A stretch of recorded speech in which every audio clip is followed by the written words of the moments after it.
Hello tout le monde, j'espère que tu vas bien. Moi ça va super bien.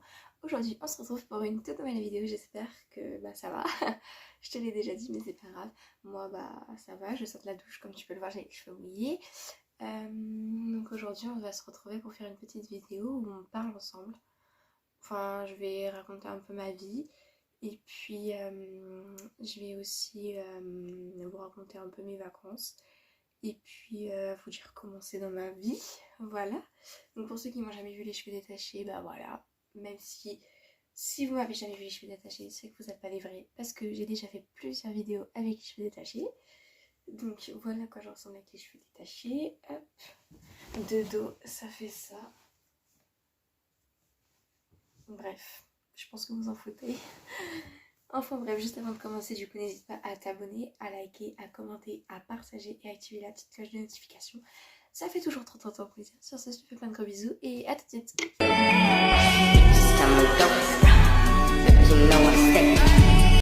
Ok, let's go, donc c'est parti.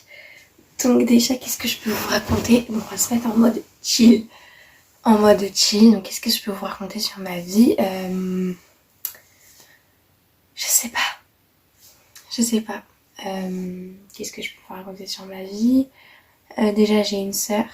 Je vous en dirai pas plus. Enfin, elle a bientôt 18 ans, hein, mais bon, je vous en dirai pas trop plus non plus. Donc j'ai mes parents. Ils sont pas séparés. Je vis dans une maison. J'habite à la campagne. J'ai un chat. Elle s'appelle Minouche. Elle a mon âge. Enfin, elle a 14 ans maintenant.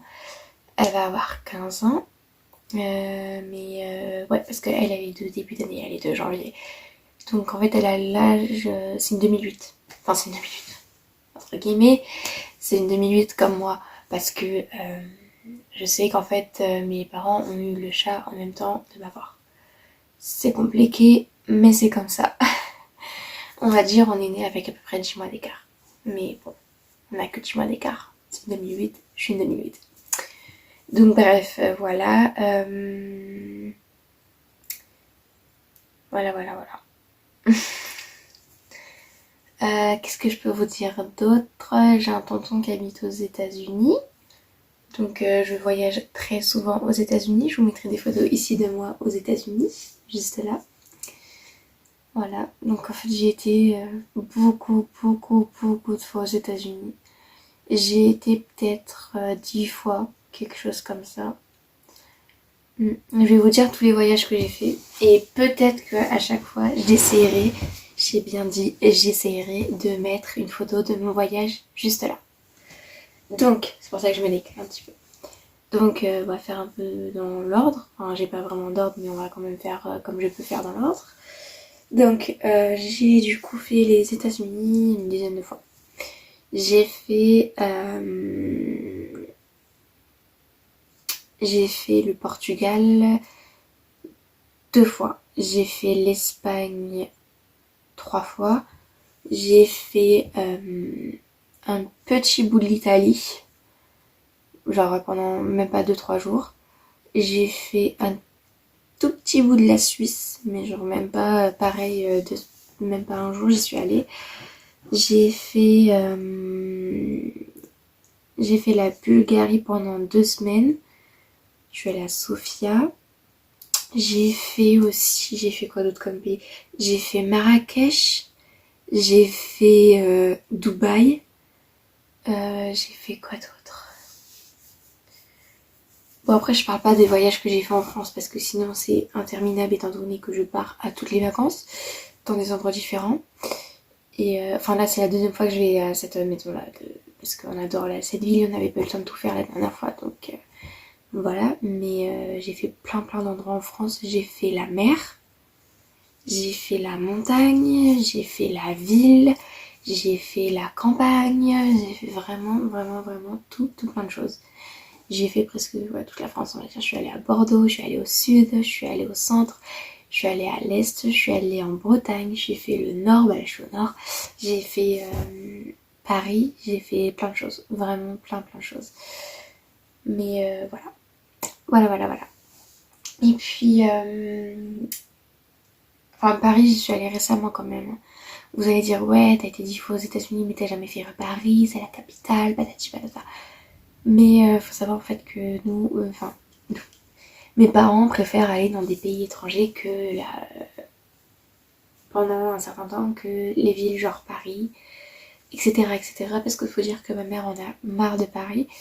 Parce qu'en fait, elle travaille et elle a son travail, il est à Paris.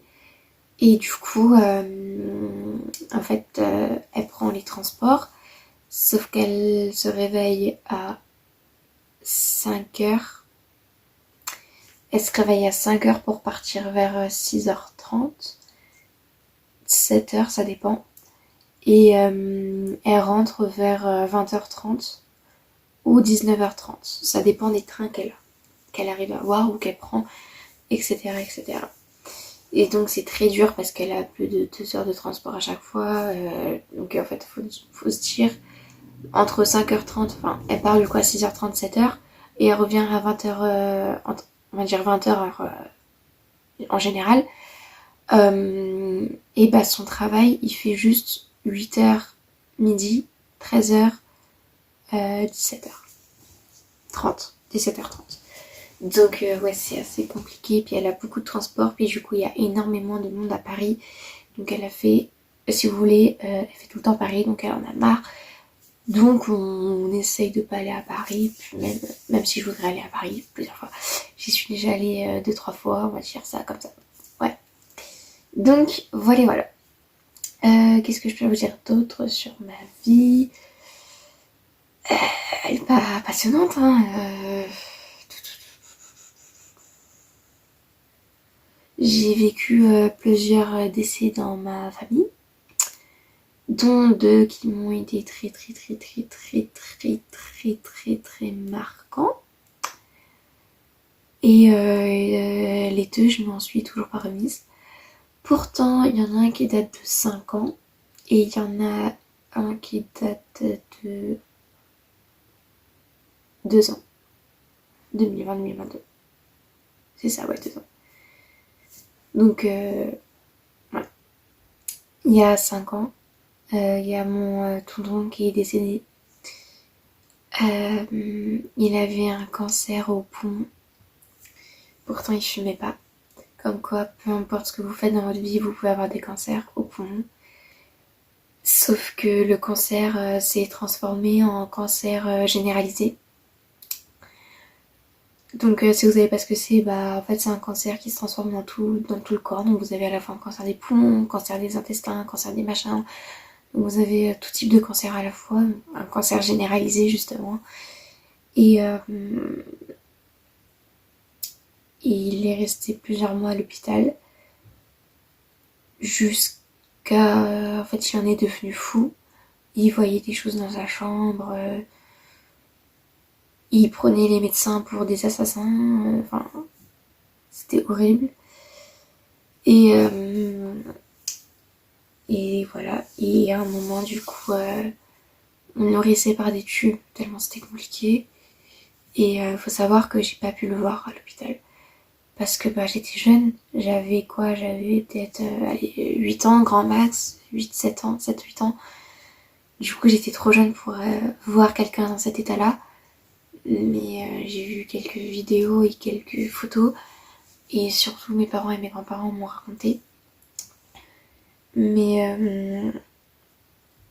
et du coup, au bout d'un moment, sa femme, donc ma tata, elle a dit stop. Et ses enfants ont dit stop aussi. Ils pouvaient pas le voir souffrir encore comme ça. Et contre toute attente, le lundi, tout allait bien. Donc un lundi, ils vont voir à l'hôpital. Il allait beaucoup mieux, donc ses constances étaient de nouveau stables. Et il allait beaucoup mieux, vraiment. Genre, il était plus fou, entre guillemets. Il était vraiment en bon état, on va dire, comme s'il avait jamais eu de cancer, quoi. Et donc tout va bien, patati patata, donc les médecins le gardent quand même en observation, bien évidemment parce que bah, il a quand même un cancer généralisé. Et 12 heures après, donc le lendemain, mardi, donc c'était le soir le lundi, 12 heures après, donc le lendemain mardi, on apprend son décès. Il a pas tenu la nuit. Et là, en fait, les médecins, ils ont dit que avant la mort, il y a toujours une phase de joie, entre guillemets. Enfin, dans son cas, en tout cas, il a eu la phase de joie parce qu'en fait, son cancer a dit stop, il va mourir. Et, euh, et là, en fait, c'est comme s'il était guéri l'espace de 10 heures, 10-12 heures. Et du coup, il en est mort. Ouais, pardon, il en est mort. Et ça va aller. Et suite à ça, pardon. Suite à ça, du coup, c'était hyper compliqué, vraiment très très très très très très très compliqué. Attendez, je bois un coup.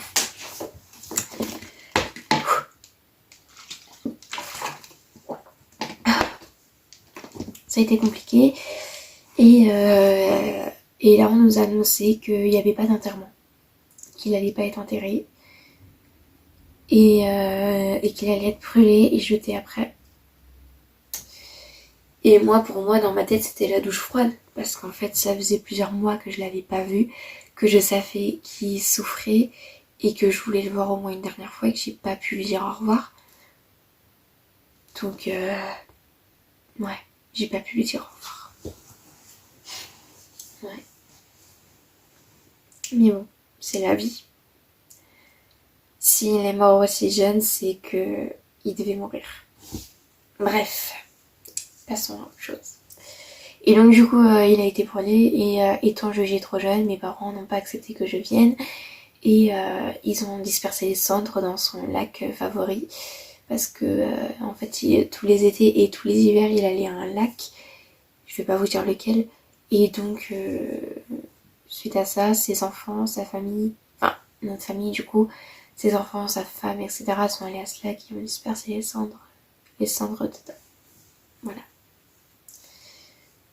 Au moins, il a eu, on va dire, une mort joyeuse. Parce que bah, il a pas souffert. Enfin, si, il a souffert techniquement, mais les 12 heures avant sa mort, il a pas souffert, on va dire ça comme ça. Voilà. Et le deuxième décès très très marquant, je me redécale du coup. Le deuxième décès très marquant que j'ai eu, c'était il y a à peine 2 ans. Et faut savoir qu'il y a 3 ans, donc un peu avant le Covid, on a fêté Noël, pas comme tout le monde je pense.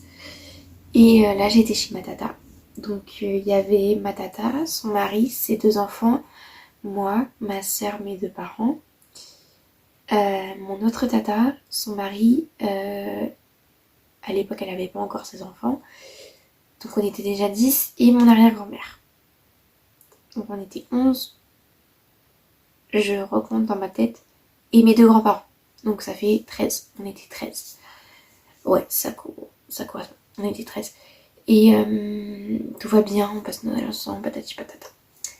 Un an plus tard. Entre temps, je n'ai pas revu mon arrière-grand-mère. Et un an plus tard, du coup, donc il y a 2 ans, j'apprends qu'elle a un cancer. Pareil. Mais cette fois, ça n'a pas commencé par un cancer du poumon, ça a direct commencé par un cancer généraliste. Donc généralisé. Et là, dans ma tête, c'était la douche froide. Parce que les 2 personnes à qui je tenais le plus ont un cancer généralisé. Il y en a une qui est morte d'un cancer généralisé. L'autre est à l'hôpital actuellement.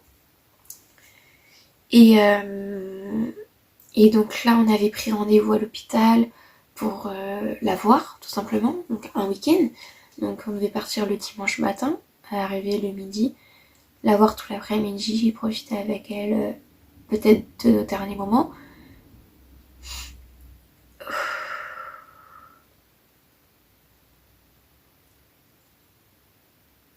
Pardon. On devait du coup aller la voir.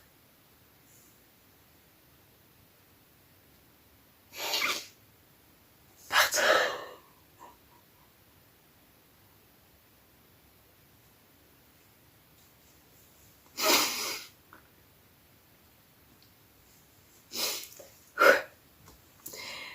on devait aller la voir le dimanche matin. Et là, le samedi soir, enfin non, le dimanche matin, le jour où on devait partir, mon père il a reçu un appel de mes grands-parents. Et donc mon père reçoit un appel de mes grands-parents et là on apprend qu'elle est morte.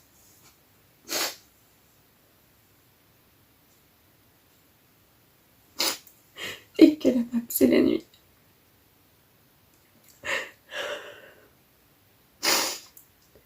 Donc là c'était très compliqué. Très compliqué. Je me souviens encore parfaitement du moment où j'étais en train de déjeuner dans ma cuisine. Et là j'étais avec des miel pops. Je mangeais des miel pops le matin. Et là mon père il arrive, il dit on part plus. Mon père il dit on part plus. Je fais comment ça on part plus la voir. Et là il pense tout. Et là j'ai fait ok. Parce que je savais qu'il souffrait, c'était sa grand-mère, mon père quand même. Enfin, c'était mon arrière-grand-mère. Déjà j'ai eu la chance de la connaître. 11 ans de ma vie, ce qui est énorme. Mais pas tout le monde qui a cette chance-là. Et pardon. Et ça va aller. Et là, je suis partie, j'ai même pas fini mon bol de céréales, je suis partie m'enfermer dans ma chambre. Ma soeur est dormait encore et ma mère aussi, donc oui, ça fait rien de tout ça. Et 1 heure plus tard, mon père il vient me voir et je joue en larmes dans ses bras.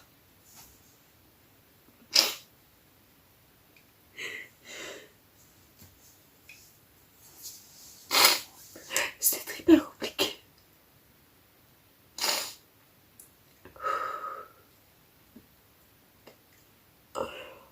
Ouais, c'était hyper compliqué parce que du coup, bah, j'avais plus l'arrière-grand-mère, quoi. Et en fait, ce qui l'a tué, c'est même pas son cancer, c'est les médecins. Parce que du coup, je vous ai dit, 2020, on était en pleine crise Covid. Et, euh, et les médecins avaient décidé de réserver le rez-de-chaussée et le premier étage spécialement pour les cas Covid. Donc réanimation, etc. etc. Sauf que mon arrière-grand-mère était à l'étage 1. Et il faut savoir qu'elle avait quand même plus de 98 ans. Enfin 87 ans, pardon. Et elle avait du mal à se déplacer avec le cancer, ça l'a fragilisée, etc. etc. Et les médecins, un soir, ils lui ont dit, bah madame, faut vous... Enfin le soir, ils lui ont fait, madame, faut vous monter au 2e étage, on vous a préparé votre chambre. Vous avez juste à prendre votre valise et à monter dans votre chambre. Et parce que le premier étage va être réservé au cas Covid seulement. Sauf que, vous voyez, vous, une dame de 87 ans, avec un cancer généralisé, stade 2, qui est en train de la fragiliser de malade, monter un escalier toute seule, de un étage, avec une valise et un sac dans les mains, toute seule.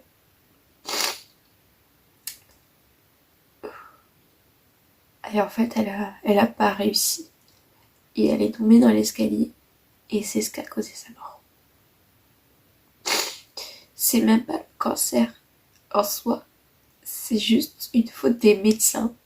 Parce qu'ils auraient dû l'accompagner jusqu'à sa chambre. Ils auraient dû porter ses affaires. Ils auraient dû faire tout ça en fait. Mais ils l'ont pas fait. Ils l'ont laissée toute seule. Et ça a pas marché. Enfin bref. Tout ça pour vous dire que les 2 personnes à qui je tenais le plus dans ma famille, bah, sont parties. Et que malgré ça, j'avance. Et que là, j'enchaîne décès par décès. Et c'est compliqué. C'est compliqué. En fait, il faut savoir que jusqu'à 2017, j'avais vécu aucun décès. Mais genre aucun. 2017, il y a mon tonton. 2018, il y a ma chienne. Et franchement, si c'était une personne, ça aurait été the numéro un.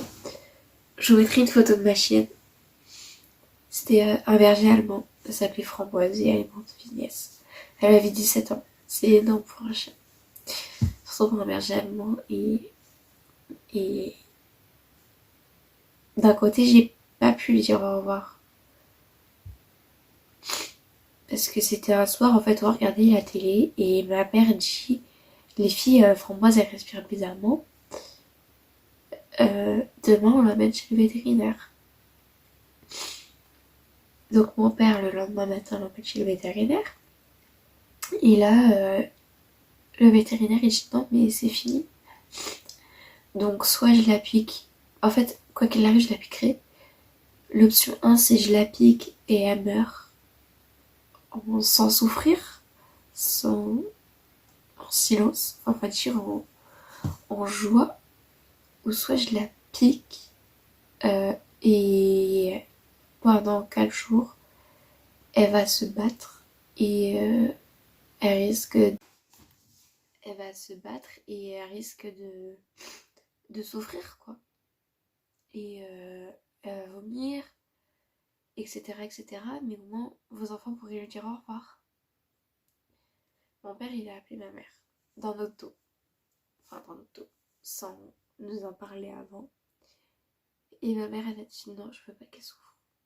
Donc, il a piqué, elle meurt maintenant. Et donc, il l'a piqué et elle est morte.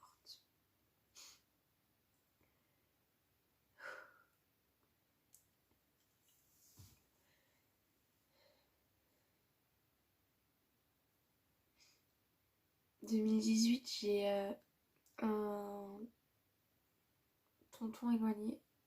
Non, c'était même pas un tonton, c'était... si, un vieux tonton éloigné qui est mort. Je l'ai jamais... Enfin, je l'ai vu 2 fois dans ma vie, donc c'était pas non plus... comme mon autre tonton ou comme mon arrière-grand-mère ou ma chienne, vous voyez, c'était pas... Donc ça m'a pas plus affecté que ça. Et voilà. 2020, du coup, j'ai mon arrière-grand-mère. 2021, il y a ma tata qui est morte. Notre tata qui est morte. Et là, 2022, il y a personne encore qui est décédé. Il n'y a pas encore eu de décès en 2022. Heureusement, j'ai envie de dire. Parce que là, je suis lancée depuis le 2017 où tous les ans, il y a quelqu'un qui meurt. Et donc, si vous voulez, le moral, il est à zéro. Il est à zéro parce que j'en ai marre de ma vie. Ouais. Et sinon, autres personnes que ma famille qui sont mortes, en 2020, ouais c'était en 2020, j'étais dans un camping et là j'apprends le décès d'une pote de camping, du camping, donc qui avait eu un accident de voiture avec ses parents. Et bah elle n'a pas survécu à l'accident de voiture. Donc c'était compliqué parce qu'on se connaissait depuis quoi, une semaine, mais on avait une complicité de malade. Et là, 2022, il y a quoi? Il n'y a même pas 3 mois. Il y a un gars de mon collège qui a eu une tumeur au cerveau. Et il est parti. Voilà. Donc là, c'était compliqué. Et en plus d'être forte soi-même, fallait être forte pour ses meilleurs amis. Enfin, parce que son meilleur ami, donc qui est aussi mon ami, ça faisait 9 ans qu'ils se connaissaient et donc c'était compliqué. Donc fallait paraître forte pour lui, pour le soutenir et l'aider.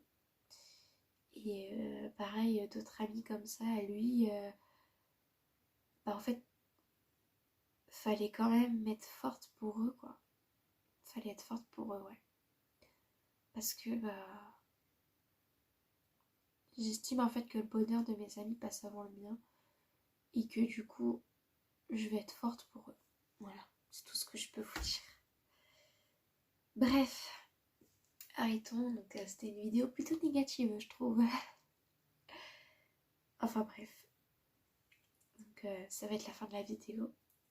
Dites-moi si vous aimez les genres de vidéos comme ça, où je vous raconte ma life. Et si ça vous plaît, dites-le moi en commentaire. Et j'en referai plutôt peut-être d'autres. Donc voilà. Donc juste avant de finir, du coup, n'hésite toujours pas à t'abonner, liker, commenter, partager et activer la petite cloche de notification. Ça fait trop plaisir.